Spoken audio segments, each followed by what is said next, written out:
Praise the Lord. Hallelujah. Hallelujah. கர்த்தருக்கு மகிமை உண்டாவதாக. கர்த்தருக்குள் அன்பானவர்களே, நாம் எல்லாரும் தேவனால் அழைக்கப்பட்ட பிள்ளைகளாக இருக்கிறோம். எத்தனை பேர் விசுவாசிக்கிறீங்க? ஆமென். ஆமென் சொல்ல மாட்டேங்கிறீங்க. ஆமென். ஹல்லேலூயா. தேவன் நம்மை அழைத்திருக்கிறார், நம்மை தெரிந்து கொண்டு இருக்கிறார். தேவனால் அழைக்கப்பட்ட எல்லாருக்கும் தேவன் ஒரு திட்டத்தை வைத்திருக்கிறார். ஒரு திட்டத்தோடு தான் தேவன் நம்மை அழைத்திருக்கிறார். நாம் தான் ஆண்டவரிடத்தில் நம்மை குறித்து, நம்முடைய திட்டத்தை குறித்து தேவனிடத்தில் கேட்க வேண்டும். ஆண்டவரே, என்னுடைய திட்டம் என்ன? என்னை எதற்காக அழைத்தீங்க? பரலோக ராஜ்யத்தை குறித்ததான என்னுடைய திட்டம் என்ன? நான் என்ன செய்ய வேண்டும் என்று சொல்லி நாம் தேவனிடத்தில் கேட்கும் பொழுது தேவன் நமக்கு தெளிவாய் நமக்கு வெளிப்படுத்துவார். நம்மை எதற்காக அழைத்தார்? அழைத்ததின் நோக்கம் என்ன? நாம் என்ன செய்ய வேண்டும்? நான் எப்படி இருக்க வேண்டும் என்பதை குறித்ததான தெளிவான விளக்கங்களை நமக்கு கொடுப்பார். நமக்கு தேவன் சும்மா அழைச்சிட்டு அப்படியே விட்டுற மாட்டார். நமக்கு தம்முடைய வார்த்தையை வாக்கு தத்தமாக கொடுப்பார். ஒரு மனிதனை அழைக்கும் பொழுது அந்த மனிதனுக்கு தேவன் வாக்கு கொடுப்பார். தேவன் மோசேயை அழைத்தார்.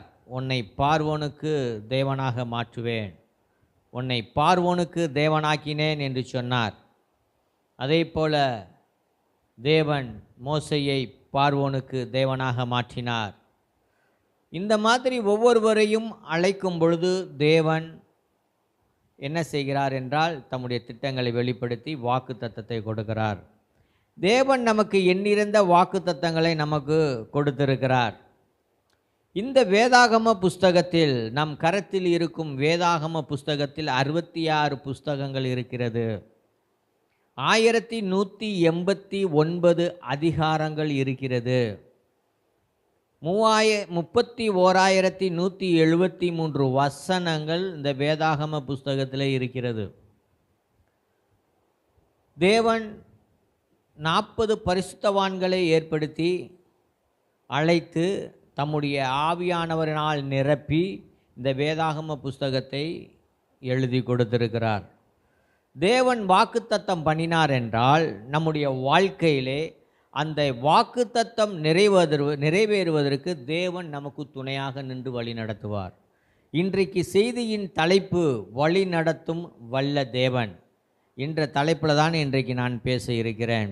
தேவன் கொடுத்த சில வசனங்களை வைத்து ஆதாரத்தோடு இந்த செய்தியை நான் உங்களோடு பேசிக்கொண்டிருக்கிறேன். இன்றைக்கு ரட்சிக்கப்பட்டவருக்கு இந்த வேதாகம்தான், நம்ம இப்போ தான் ரட்சிக்கப்பட்டிருந்தாலும் இந்த வேதாகமந்தான், நம்ம பெரிய ஊழியக்காரர்களுக்கும் இந்த வேதாகமந்தான், இந்த புஸ்தகம் தான் இருக்குது. இன்றைக்கி ரட்சிக்கப்பட்டிருக்காங்க, இன்றைக்கி தான் இயேசு கிறிஸ்துவ சொந்த இரட்சகராக ஏற்றுக்கொண்டவர்கள் அப்படின்னு சொன்னாலும் அவருடைய கரத்தில் கொடுக்கப்படுவது இந்த வேதாகம்தான். பெரிய ஊழியக்காரர்கள், உலகத்திலேயே அற்புதங்கள் அடையாளங்கள் எல்லாவற்றையும் செய்கிற அவருடைய கரத்தில் இருப்பதும் இந்த வேதாகம புஸ்தகம்தான். இந்த உலகத்தில் ஃபஸ்ட் ஸ்டாண்டர்டுக்கு ஒரு புக்கு இருக்கும், செகண்ட் ஸ்டாண்டர்டுக்கு ஒரு புக்கு இருக்கும். ஸ்டாண்டர்டுக்கு தகுந்த மாதிரி புத்தகங்கள் மாறிக்கொண்டே இருக்கும். ஆனால் இந்த உலகத்தில் மாறாத ஒரே புத்தகம் தேவனுடைய வார்த்தையாக இந்த வேதாகம புத்தகம் மட்டும்தான். இன்றைக்கு ரட்சிக்கப்பட்டவர்களுக்கு இந்த புத்தகம் தான், 40 வருஷத்துக்கு முன்னாடி ரட்சிக்கப்பட்டவங்களுக்கு இந்த புத்தகம் தான், எந்த வயசானாலும் இந்த ஒரே புத்தகம்தான். தேவனுடைய வார்த்தை மாறாதவைகளாயிருக்கிறது. தேவன் கொடுத்த வாக்குத்தத்தங்கள் நம்முடைய வாழ்க்கையில் நிறைவேறாமல் இருப்பதற்கு நாம் தான் பொறுப்பு.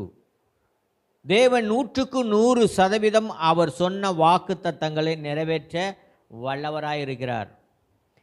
வாக்குத்தத்தங்களுக்கு தடையாய் இருப்பது நாம் தான் அதற்கு தடையாய் நிற்கிறோம். வாக்குத்தத்தம் நிறைவேறாதபடிக்கு அதை தடுத்து நிறுத்துகிறது நம்முடைய வேலையாக தான் இருக்குது. ஆனால் தேவன் உண்மையுள்ளவர். ஒரு வாக்கு கொடுத்தால் அந்த வாக்கை தேவன் நிறைவேற்றி கொடுப்பார். பாருங்கள், இப்போ எனக்கு ஒரு நிலம் இருக்குது. இப்போ ஒருத்தருக்கு நான் அதை ரிஜிஸ்டர் பண்ணி தரணும். இப்போ நான் என்ன செய்வேன், போய் அந்த நிலம் இருக்குது போய் எடுத்துக்கப்பா அப்படின்னு நான் சொல்ல முடியுமா? அதை என்ன செய்யணும், அதை ரிஜிஸ்டர் ஆஃபீஸில் அவர் பேருக்கு மாற்றி அதை நாம் கொடுக்க வேண்டும். அப்போ அவர் கரத்தில் போய் அதை நிறைவேறு வருவது யாருடைய பொறுப்பாக இருக்குது? என்னுடைய பொறுப்பாக இருக்குது. அதே போலத்தான் இன்றைக்கு தேவன் ஒரு வாக்குத்தத்தத்தை கொடுக்கும் பொழுது அந்த வாக்குத்தத்தம் அது நிறைவேறு வரையிலும் தேவன் நமக்கு துணையாய் இருந்து நம்மை வழிநடத்தி அந்த வாக்குத்தத்தத்தை நிறைவேற்றுகிறார். வாக்குத்தத்தங்களை கொடுக்க தேவன் அதை நிறைவேற்றுவதற்கு வல்லமை உள்ளவராய் இருக்கிறார். ஏசாயாவின் புஸ்தகம் 45வது அதிகாரம் 2வது வசனத்திலிருந்து ஒரு 4 வசனங்களை நம்ம வாசிக்கலாம். 2லிருந்து 4. அதிலே தேவன் தம்முடைய பிள்ளைகளை அழைத்து தம்முடைய வல்லமையினாலே அபிஷேகம் செய்து அந்த வல்லமையினாலே தேவன் சில காரியங்களை செய்கிறார். நம்முடைய வாழ்க்கையிலே தேவன் என்ன செய்கிறார் என்றால், நமக்கு முன்பாக சென்று கோணலானவைகளை எல்லாவற்றையும் செவ்வையாக மாற்றுகிறார். இங்கே கோரேஸ் என்னும் ஒரு ராஜாவுக்கு தேவன் செய்த மகத்துவத்தை இந்த நாளில் நாம் பார்க்கலாம். வாசிக்கலாம். நான் உனக்கு முன்னே போய் கோணலானவைகளை செவ்வையாக்குவேன். 2வது வசனத்தில் இருந்தா கோணலானவைகளை செவ்வையாக்குவேன். நான் உனக்கு முன்னே போய் கோணலானவைகளை செவ்வையாக்குவேன். நல்லா கவனிங்க. இன்றைக்கி ஆண்டவர் உங்களோடு பேசி கொண்டு இருக்கிறார். உங்கள் வாழ்க்கையிலே நீங்கள் நினைக்கலாம், என்னுடைய வாழ்க்கை இதோடு முடிஞ்சிருமா, இதோடு அவ்வளோதானா, என்னுடைய கஷ்டங்கள் எல்லாம் அப்படியே இன்னும் தொடர்ந்துக்கிட்டே வருமா அப்படின்னு நீங்கள் நினைக்கலாம். ஆனால் தேவன் இன்றைக்கு உங்களோடு பேசி கொண்டு இருக்கிறார். அவர் சொல்லுகிறார், நான் உனக்கு முன்னே போய் கோணலானவைகளை எல்லாம் செவ்வையாக மாற்றுவேன். நீங்கள் எந்த சூழ்நிலையில் இருந்தாலும், எந்த இருளான வாழ்க்கையில் இருந்தாலும் தேவன் உங்களுக்கு வெளிச்சமாக இருப்பார். உங்கள் வாழ்க்கையை தேவன் மாற்றி அமைக்கிறார். கோணலான வாழ்க்கையை தேவன் சீர்படுத்துகிறார். உங்கள் பிள்ளைகளுடைய வாழ்க்கையை தேவன் சீர்படுத்துகிறார். வாசிங்க. உன்னை பெயர் சொல்லி அழைக்கிற இஸ்ரவேலின் தேவனாகிய கர்த்தர் பெயர் சொல்லி அழைத்திருக்கிறார். இங்கே உட்கார்ந்திருக்கும் ஒவ்வொருவரையும் தேவன் பெயர் சொல்லி அழைத்திருக்கிறார். என்னையும் பெயர் சொல்லி அழைத்தார். ஒரு நாள் ஜெபித்து கொண்டிருக்கும் பொழுது, எனக்காக உன்னை நான் பயன்படுத்துவேன், என் ஊழியக்காரனாக வைப்பேன், நீ எனக்கு தேவை என்று சொல்லி எனக்கு அழைத்தார், பெயர் சொல்லி அழைத்தார். அதே போலத்தான் உங்கள் ஒவ்வொருவரையும் தேவன் பெயர் சொல்லி அழைத்திருக்கிறார். வாசிங்க.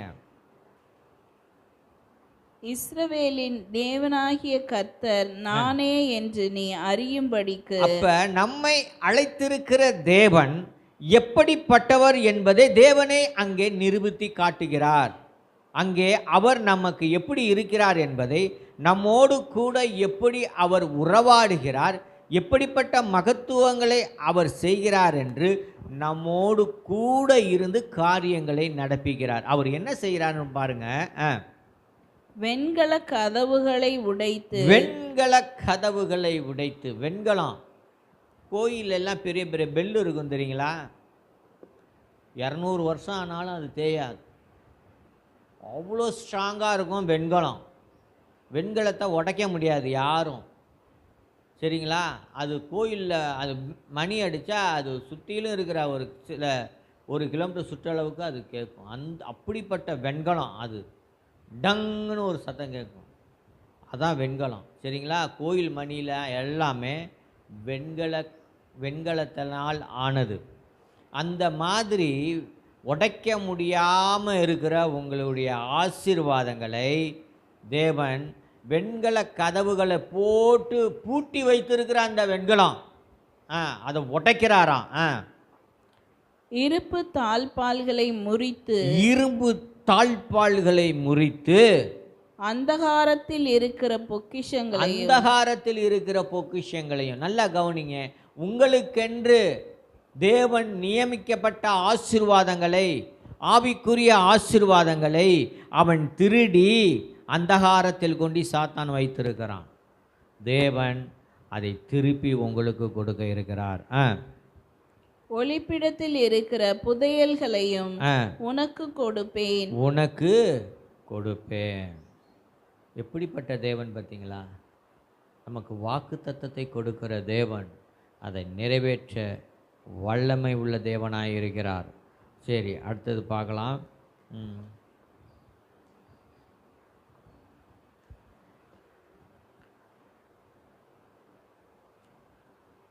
நம்முடைய வாழ்க்கையிலே தேவனை நாம் முன்னிறுத்தும் பொழுது, தேவனை நாம் முதன்மையாக வைக்கும் பொழுது, தேவன் நமக்கு எல்லாவற்றையும் சிறப்பாக செய்து வைக்கிறார். எதற்காக நம்ம ஜெபிக்கிறோம்? இப்போ ஏதாவது ஒரு தேவை இருக்குன்னா நம்ம வந்து ஜெபிக்கிறோமா இல்லையா? ஜெபம் பண்ணுறோம். ஒரு எக்ஸாம் எழுத போகணுன்னா சகோதரி வந்து என்ன சொல்கிறாங்க? ஜெபம் பண்ணுங்கன்றாங்க. ஏன்? தேவனை முன்னிறுத்துகிறார், தேவனை மகிமைப்படுத்துகிறார். தேவனுக்கு நம்ம முக்கியத்துவம் கொடுக்குறோம். நீங்கள் எந்த வேலை செய்தாலும் ஜெபம் செய்யும் பொழுது தேவனை நாம் கனப்படுத்துகிறோம், தேவனுக்கு நாம் மகிமைப்படுத்துகிறோம், தேவனை நாம் முதன்மைப்படுத்துகிறோம். நாங்கள் வெளியில் கிளம்பும் பொழுது காலையில் நானும் என் மனைவியும் ஜெபம் பண்ணாமல் வெளியில் போகிறதே கிடையாது. நான் 3 வேளையும் ஜெபம் பண்ணுறேன் வீட்டில். எவ்வளவு வேலைகள் இருந்தாலும், எவ்வளவு கஷ்டங்கள் இருந்தாலும், வீட்டில் இருக்கிறப்ப ஜெபம் பண்ணிட்டு தான் வெளியில் போகிறோம். ஏன்னா தேவனை நாம் மகிமைப்படுத்துகிறோம், தேவனை நம்முடைய வாழ்க்கையிலே முதன்மைப்படுத்துகிறோம். அப்படி தேவனை நாம் முதன்மைப்படுத்தும் பொழுது தேவன் நமக்கு இருக்கிற எல்லா காரியங்களையும் ஆண்டவர் செய்து வைக்கிறார். நான் உனக்கு முன்னே போய் கோணலானவைகளை செவ்வையாக்குவேன் என்று சொன்னார். நாம் தேவனை முதன்மைப்படுத்தும் பொழுது நமக்கு இருக்கிற வாழ்க்கையில் இருக்கிற எல்லா பிரச்சனைகள், சூழ்நிலைகள், கஷ்டங்கள், துன்பங்கள், துயரங்கள் எல்லாவற்றிலும் இருந்து நம்மை பாதுகாத்து நம் கரம் பிடித்து தேவன் நடத்தி செல்கிறார். தாவீது என்ன சொல்லுகிறார்? தாவீதினுடைய வாழ்க்கையிலே எல்லாமே ஜெயமாக வந்தது. அவர் என்ன சொல்லுகிறார்? சங்கீதம் 16:8 வாசிங்க, நல்லா கவனிங்க. தாவீதை குறித்து இங்கே சொல்கிறேன். Psalm 16:8 வாசிங்க. கர்த்தரை எப்பொழுதும் எனக்கு முன்பாக வைத்திருக்கிறேன். அப்ப தாவீது என்ன சொல்றாரு? கர்த்தரை எப்பொழுதும் எனக்கு முன்பாக வச்சிருக்கேன். அவர் பாருங்க, எந்த நேரத்திலும் எது செய்தாலும், ஒரு சண்டைக்கு போனாலும், எந்த ஒரு காரியத்தை செய்தாலும் அவர் தேவனிடத்தில் விசாரித்து அதை செய்கிறவராயிருக்கிறார். கர்த்தரை முதன்மைப்படுத்துகிறார், கர்த்தரை மையமாக வைத்து செய்கிறார், கர்த்தரை கனப்படுத்துகிறார். கர்த்தரை எப்பொழுதும் எனக்கு முன்பாக வைத்திருக்கிறேன் என்றால் எந்த ஒரு வேலையை செய்தாலும் அதை தேவனை மையப்படுத்தி, தேவனை முதன்மைப்படுத்தி அதை தாவீது செய்து கொண்டிருந்தார். அவர் என் வலது பாரிசத்தில் இருக்கிறபடியால் நான் அசைக்கப்படுவதில்லை. அவர் என் வலது பக்கத்தில் எப்பொழுதும் இருக்கிறாருப்பா. வலது பக்கத்தில் எப்பவும் இருக்கிறார். தோள் மேலே கையை போடுவார். சும்மாவே நின்றுக்கிட்டு இருப்பாரா? அப்போ சொல்லுவார் தாவீதுக்கிட்ட, நீ இந்த வேலையை செய், இந்த காரியங்களை செய். அப்போ தாவீது எந்த யுத்தத்துக்கு போனாலும் தேவனிடத்தில் போய் விசாரிப்பார், தேவனிடத்தில் போய் கேட்பார், இதுக்கு நான் போகலாமா, இந்த சண்டையில் எனக்கு வெற்றியை தருவீங்களா, ஜெயத்தை தருவீங்களான்னு. இந்த மாதிரி என்றைக்காவது நீங்கள் கேட்டிருக்கீங்களா? ஆண்டவர், நமக்கு கேட்குறதுக்கே பயம். ஏன்னா அந்த வேலையை நமக்கு பிடிச்சிருக்கோம், ஆனால் தேவன் வேணான்னு சில நேரத்தில் சொல்லிடுவாருன்னு பயம். அதுக்காகவே நிறைய பேர் கேட்குறதில்ல. அப்படி தானே? நீங்கள் சிரிக்கிறத பார்த்தா அப்படி தான் நினைக்கிறேன். தேவனிடத்தில் கேட்குறதே இல்லை. ஏன்னா அது நமக்கு ரொம்ப பிடிச்சிருக்கும். ஆண்டவர் சொல்ல நமக்கு என்னெல்லாம் ரொம்ப பிடிக்குதோ தேவன் வந்து அதெல்லாம் வேணான்னு சொல்லிடுவார். ஏன்னா அவருடைய திட்டம் வேலையில் என்ன நடக்க போகுதுன்னு தேவனுக்கு தெரியும். தேவனுக்கு ஆரம்பமும் தெரியும், அதனுடைய முடிவும் தெரியும். நமக்கு ஆரம்பம் மட்டும்தான் தெரியும், முடிவு எப்படி இருக்குன்னு நமக்கு தெரியாது. ஆனால் தேவனுக்கு அது தெரியும். சரிங்களா? அப்போ நம்முடைய வாழ்க்கையில் தேவனை முதன்மைப்படுத்தும் பொழுது நம்முடைய வாழ்க்கையிலே ஜெயமாக இருக்கும். தாவீது தேவனுடைய இருதயத்துக்கு ஏற்றவனாக கண்டேன் என்று சொல்வதற்கு காரணம், எப்பொழுதும் தேவனை சார்ந்தே தாவீது வாழ்ந்து கொண்டிருந்தார். தாவீது 30 வயதில் ராஜாவாக அபிஷேகம் பண்ணப்பட்டார். 30 வயசில் ராஜாவானார். 2 சாமுவேல் 5:4 சொல்லியிருக்கு. 40 வருடம் அவர் ஆட்சி செய்தார். இஸ்ரவேல் மக்களை 40 வருடம் ஆட்சி செய்தார். தன்னுடைய 70வது வருடத்தில் 70வது வயதில் அவர் மரித்து போனார். 1 நாளாகும் 29-28 இருக்கு. தாவீது சுமார் 80 யுத்தங்களை அவர் செய்தார். எத்தனை யுத்தம்? 80 யுத்தம், 80 போர் செய்திருக்கிறார். ஆனால் வேதத்தில் வாசிக்கும் பொழுது தாவீதினுடைய உடம்புல ஒரு கீறல் கூட விழுந்ததாக எழுதப்படலை. ஒரு நாளும் காய்ச்சலோடு இருந்தார் அப்படின்னு எழுதப்படலை. வயதான காலத்தில் அவர் படுக்கையில் இருந்தார், சரியா? ஆனால் தாவீதினுடைய உடம்புல ஒரு கீறல் கூட விழாதபடிக்கு தேவன் பாதுகாத்தார். ஏன்? தேவனுடைய வழி நடத்துதல். தேவனை நாம் முன்னிறுத்தும் பொழுது கர்த்தர் பெரிய காரியங்களை செய்தார்.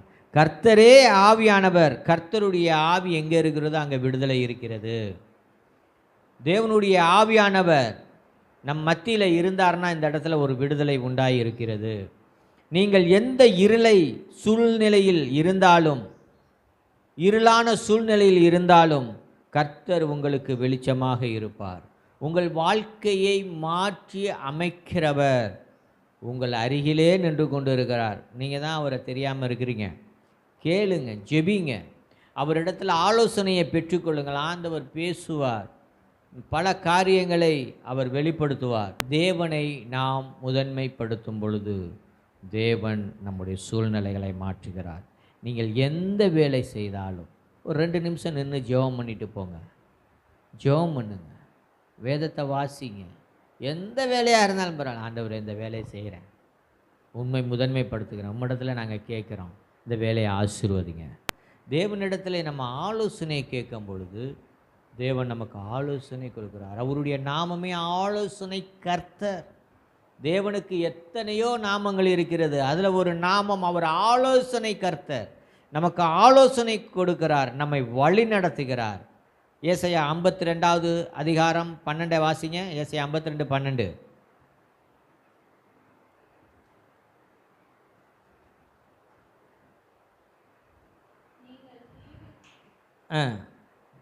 ஏசாயா 52:12. நீங்கள் தீவிரித்து புறப்படுவதில்லை, நீங்கள் தீவிரித்து புறப்படுவதும் இல்லை, நீங்கள் ஓடி போகிறவர்கள் போல ஓடி போவதும் இல்லை. நீங்க பயந்தாங்குழி மாதிரியெல்லாம் இருக்க மாட்டீங்க. நம்ம யாரு பிள்ளை? தேவனுடைய பிள்ளை. எதுக்கும் பயந்தாங்குழி மாதிரிலாம் ஓடி போக மாட்டீங்க, எதுக்கும் பதட்டப்பட மாட்டீங்க, தீவிரித்து ஓடவும் மாட்டீங்க. தேவனுடைய ஆவியானவர் நமக்கு இருக்கும் பொழுது எப்படி தெரியுமா இருப்பார்? நம்மளை எந்த சூழ்நிலையும் பதட்டப்படவே விட மாட்டார். எந்த சூழ்நிலையிலும் பதட்டப்படவே விட மாட்டார். ஆனால் நம்மளை பீஸ்ஃபுல்லாக ஆவியானவர் வச்சிருப்பார். ஒரு சமாதானம் இருக்கும், ஒரு தேவ சமாதானம் நமக்கு இருக்கும். நம்மளை பதட்டப்பட விட மாட்டார். அர்ஜென்ட் என்னது பரபரப்பாக ஓட விட மாட்டார். தீவிரமாக போ அப்படின்லாம் சொல்ல மாட்டார். ஆண்டவர் நிதானமாகவும் தேவ சமாதானத்தோடும் நம்மை புறப்பட பண்ணுவார். சொல்லுங்கள். கர்த்தர் உங்கள் முன்னே போவார். கர்த்தர் உங்கள் முன்னே போவார். நீங்கள் சொல்லலாமா? கர்த்தர் என் முன்னே போகிறவர். அறிக்கை எடுங்க. என் முன்னே போகிறவர். சொல்லுங்க. கர்த்தர் என் முன்னே போகிறவர். சொல்லுங்க. இஸ்ரவேலின் தேவன் உங்கள் பிறகே உங்களை காக்கிறவராய் இருப்பார். இஸ்ரவேலின் தேவன் உங்கள் பிறகே உங்களை காக்கிறவராய் இருக்கிறார். நல்ல கவனிங்க. நம்முடைய தேவனை நாம் முதன்மைப்படுத்தும் பொழுது நம்முடைய தேவன் நம்முடைய வாழ்க்கையிலே நமக்கு அவர் முன்னாடியும் போகிறாரு, நமக்கு பின்னாடியும் பாதுகாப்பு கொடுக்குறார். ஹல்லேலூயா, ஹல்லேலூயா. கர்த்தர் பெரிய காரியங்களை செய்கிறார். நமக்கு தேவன் ஒரு பாதுகாப்பை கொடுக்குறார். நீதிமொழிகள் 2:20 வாசிங்க.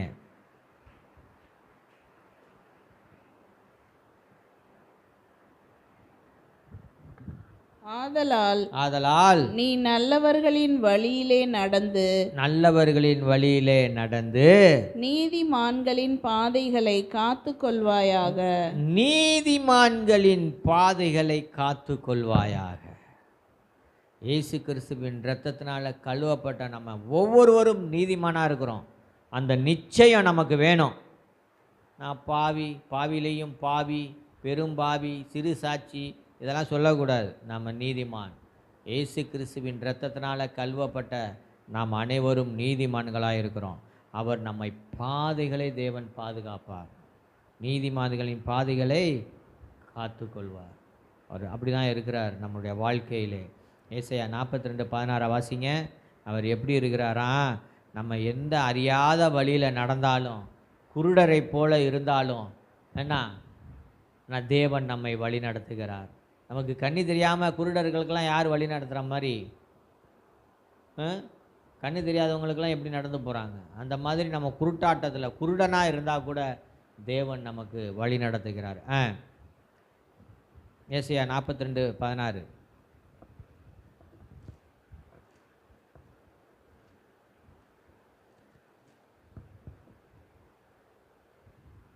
குருடரை அவர்கள் அறியாத வழியிலே நடத்தி அவர்களுக்கு தெரியாத பாதைகளில் அவர்களை அழைத்து கொண்டு வந்து அவர்களுக்கு முன்பாக இருளை வெளிச்சமும் கோணலை செவ்வையுமாக்குவேன்.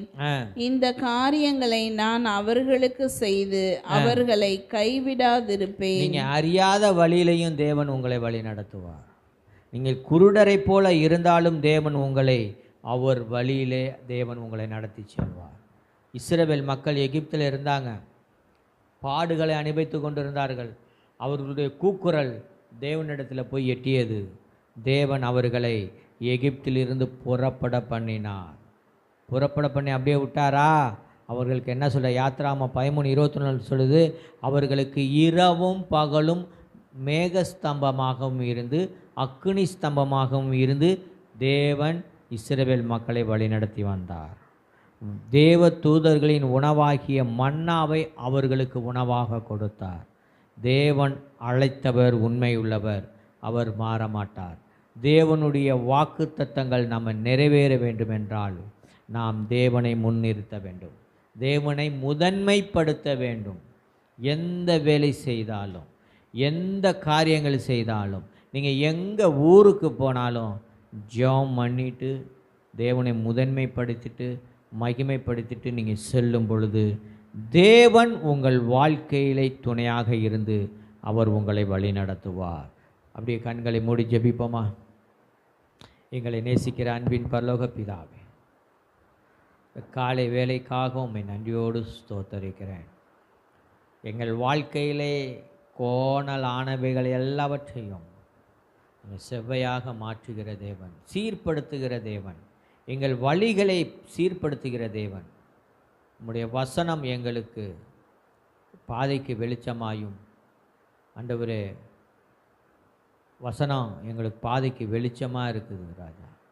உமக்கு நாங்கள் நன்றி செலுத்துகிறோம் அப்பா, நன்றி செலுத்துகிறோம். நன்றியோடு மை ஸ்தோத்தரிக்கிறோம். இந்த வார்த்தைகளை எங்களுக்கு கொடுத்ததுக்காக நன்றி அப்பா. எங்களை பரிசுத்தப்படுத்துங்க, உம்முடைய வழியிலே நடத்துங்க ராஜா, வழியிலே நடத்துங்க. உம்முடைய நித்திய வழியிலே எங்களை நடத்தி செல்லுங்க. வாழ்நாள் முழுவதும் நன்மை கிருபை எங்களை தொடரட்டும். இயேசு கிறிஸ்துவின் நாமத்தில் ஜெபிக்கிற நல்ல பிதாவே, ஆமென், ஆமென், ஆமென்.